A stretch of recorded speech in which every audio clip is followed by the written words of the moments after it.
Baik, saudara, lintas langsung negeri-negeri hari ini dimulakan dengan perkembangan dari Negeri Sembilan. Antara paparannya konsep pelancongan baharu. Rakan penyampai Syafiq Azur Zafri di RTM Seremban sedia dengan perkembangannya. Silakan Syafiq. Tahap pematuhan SOP Perintah Kawalan Pergerakan Pemulihan PKPP penduduk di Port Dickson mencapai 95%.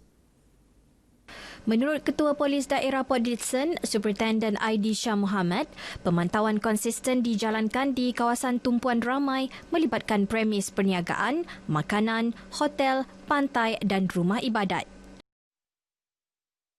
Kita memohon kerjasama sepenuhnya daripada individu maupun masyarakat di dalam daerah Port Dickson ini untuk sentiasa mematuhi SOP seperti pemakaian mask yang betul dan juga penggunaan hand sanitizer dan juga menjaga penjarakan sosial di kalangan mereka. Perkara ini amat penting supaya kita dapat memastikan yang rantaian COVID-19 di daerah Port Dickson tidak lagi meningkat di masa hadapan. Mulai 24 Julai hingga 4 Oktober, 78 kompaun telah dikeluarkan meliputi pelbagai kesalahan hasil pemeriksaan terhadap individu dan premis terlibat. 70 kompaun atas kesalahan tiada rekod suhu badan dan nama pekerja serta buku rekod pelanggan tiada catatan. Manakala 6 kompaun dikeluarkan bagi individu yang tidak memakai pelitup muka, berkemah di pantai, tiada penjarakan fizikal dan enggan bersurai. 4 kompaun dikeluarkan bagi premis hotel kerana pekerja yang tidak merekodkan nama dan suhu badan semasa diperiksa dan 1 kompaun di pantai kerana kesalahan memberi khidmat sewa kemah sehingga gagal mengawal kehadiran pengunjung yang ramai pada satu masa. Pematuhan terhadap SOP dilihat perkara yang bagus demi melindungi seluruh rakyat. SOP ni penting sebab dia menjaga keselamatan kita. Lagi satu, paling penting lagi SOP ni untuk mengelakkan daripada kena wabak COVID ni. Dan SOP ni tak menyusahkan orang. Dia untuk keadaan sekarang ni memang kena ikut lah.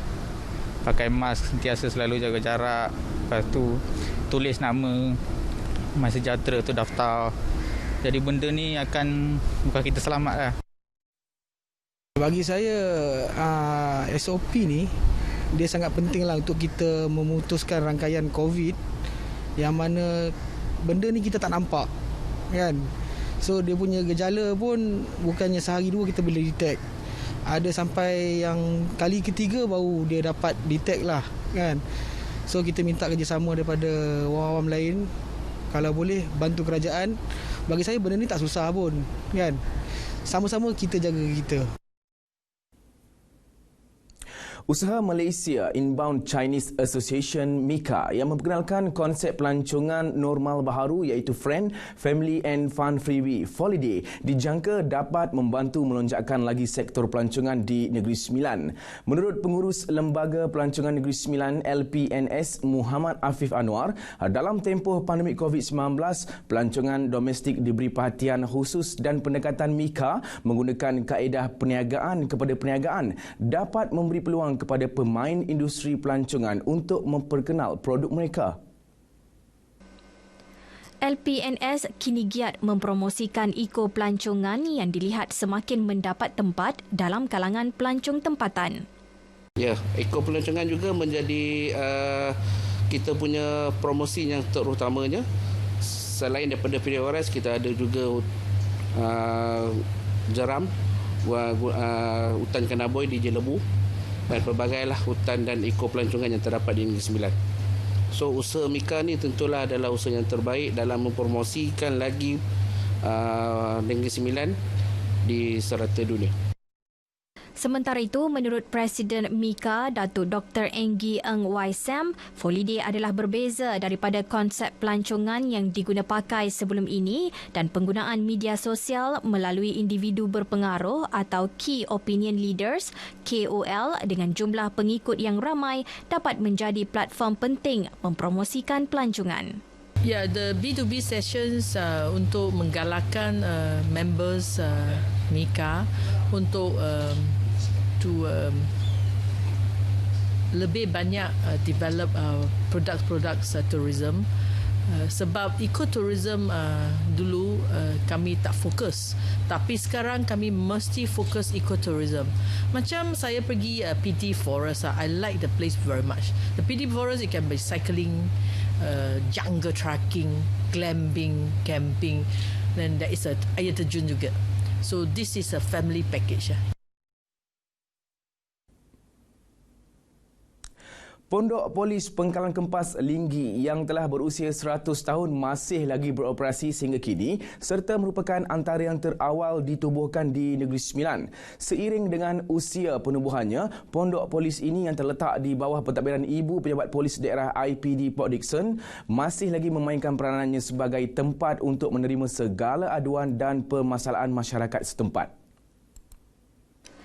Ditubuhkan pada tahun 1920, ia berfungsi sebagai tempat pembayaran cukai dalam kalangan pedagang asing di jeti Pengkalan Kempas yang terletak di Sungai Linggi serta menjadi laluan utama para pembesar dan kenamaan pada zaman dahulu.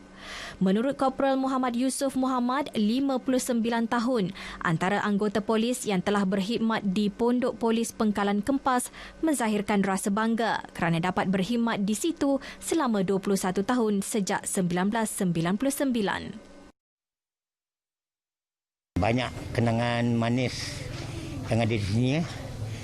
Yang pertama, saya dapat bergaul dengan masyarakat. Dan pada mula asalnya, saya cuma ada 2 keluarga saja. Bangsa Melayu di sini dan selainnya Cina dan bangsa India. Ya, saya dapat cerita daripada orang tua-tua di sinilah. Mengatakan dahulu Pengkalan Kempas ni adalah satu pelabuhan dan persinggahan pedagang-pedagang.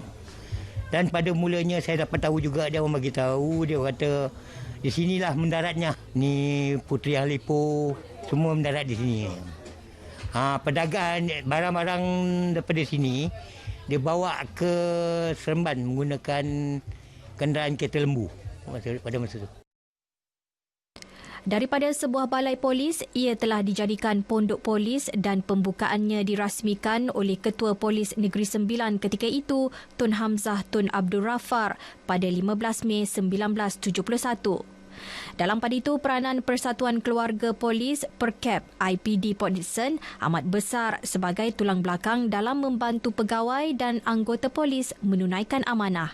Meskipun negara dilanda pandemik COVID-19, Perkap masih utuh dengan membantu ahlinya dan keluarga yang terjejas dengan menganjurkan kursus keusahawanan secara percuma. Kita adakan juga khusus keusahawanan secara percuma kepada semua ahli-ahli Perkap dan juga anggota-anggota dan pegawai-pegawai untuk menjana pendapatan diorang lah. Alhamdulillah setakat ni ada yang berjaya. So kita akan meneruskanlah program-program segini untuk mendapatkan pendapatan diorang lah, sampingan untuk kita menampung keluarga kita lah. Kursus keusahawanan yang mengajar mengenai perniagaan secara dalam talian ternyata membantu ahli menjana pendapatan terutama ketika PKP. Sekian paparan dari Negeri Sembilan, kembali ke Angkasa Puri. Syafiq, terima kasih langsung dari Negeri Sembilan.